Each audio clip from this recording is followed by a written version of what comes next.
Владата помпезно најави решение на проблемот со службениците во секретаријатот за спроведување на рамковниот договор, кои со години не одат на работа, а примаат плата. 958 од нив ќе бидат распоредени во други државни институции, согласно нивните способности и образование. Се надевам дека службениците позитивно ќе одговорат на ова наше барање за систематизација. Доколку не прифатат, ќе бидат префрлени на трансфер листата на Министерството за информатичко општество. Формиравме работни групи кои ќе воспостават контакти со овие државни службеници за нивната распределба по работни места. Не можеме со сигурност да кажеме дека процесот ќе трае 1, 2, 3 или 4 недели. Имаме временска рамка од 1 до 2 месеци, но не е дефинитивна. По повеќе од 2 месеци никој не знае што се случи со оваа група од 958 службеници и дали тие одат на работа или се уште седат дома. Владата излезе со општа информација дека само 10% од нив не прифатиле и тие се ставени на трансфер листа.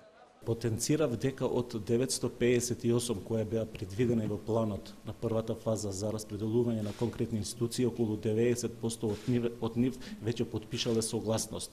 Тоа значи дека тие почна постапката за нивно систематизирање во конкретна институција. За тие што ме потпиша и вице-премиерот Лика и министерот за информатичко општество истакна дека тие ќе бидат предвидени во трансфер листата, значи ќе се систематизираат во тие институции каде што во иднина ќе имат потреба на таков кадар. Од тогаш нема никаква нова информација или најава, ниту пак некоја државна институција соопшти дека прераспоредените службеници од секретаријатот почнале да доаѓаат на работа. Нема информација ни за точната бројка на службеници кои се наоѓаат на трансфер листата.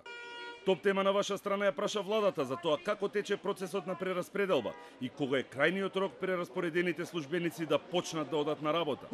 Првата фаза беше потпишување на согласностите, после потпишување на согласностите, каде што неколку пати сме изјаснили дека над 90% од тие државни службеници веќе потпишале согласност за распределба.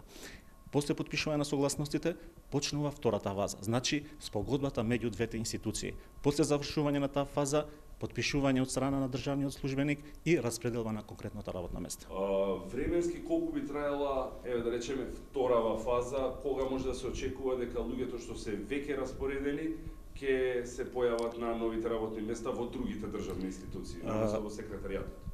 Постапката за спроведување на ова владина одлука тече според предвиденото. Очекуваме дека многу брзо и првите вработени што се во секретаријатот за спроведување на рамковниот договор административни службеници да бидат распределени на конкретни институции. Сепак прецизен рок кога треба да заврши процесот нема. Немаме напишан краен рок во липче, но целта ни е што побрзо да можеме да ги систематизираме сите, да се вклучат во институциите и со нивната способност, со образование, со искуство, ако порано го имале, да придонесат за функционирање на таа конкретна институција. Топ тема на ваша страна преку Законот за слободен пристап до информации од јавен карактер ја побара бројката на вработени службеници во секретаријатот во изминатите 10 години. Во одговорот стои дека по програмата К5 за соодветна и правична застапеност во секретаријатот се вработени вкупно 3506 лица. Половина од нив се веќе во други државни институции, а 1717 заклучно со крајот на април се уште се водат како вработени, односно активни во секретаријатот. Од Министерството за финансии добивме одговор дека за месец април била префрлена плата за 1749 службеници во секретаријатот. Секретаријатот за спроведување на рамковниот договор според органограмот изгледа како сериозна државна институција со прецизна хиерархија. Секретаријатот се наоѓа на две локации. Кабинетот на вице-премиерот задолжен за спроведување на рамковниот договор е во зградата на владата, додека неколку канцеларии се лоцирани во Министерството за земјоделство. На овие две локации нема просторни можности да се појават на работа сите 1717 службеници во секретаријатот. Го следевме патот на еден од службениците, советникот Ваљон Белјули, вработен на 1 јули 2009 година, кој се уште се води како вработен во секретаријатот, односно не е прерасподелен. Го побаравме во кабинетот на вице-премиерот, од каде не упатија да го побараме во канцелариите во Министерството за земјоделство. Во средата, четвртокот, петокот и денеска, тој не беше на работното место. Неговите колеги љубезно не упатија да го побараме на неговиот мобилен телефон или домашна адреса. Ало, добар ден.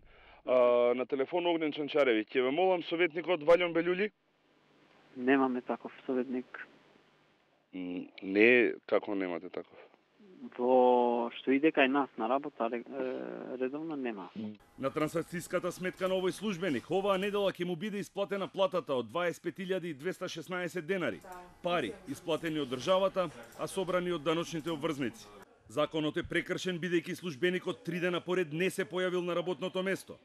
Тој треба да биде отпуштен, а одговорност треба да побара неговиот надреден, вице-премиерот Хазбилика, нешто што не се случило досега. Токму поради ова се доведува во прашање функционалноста, но и правичноста на воспоставениот систем во државниот апарат. Според официјалните податоци кои ги добивме секретаријатот, овие 1717 службеници месечно ја чинат државата 523.000 евра или околу 6,3 милиони евра годишно.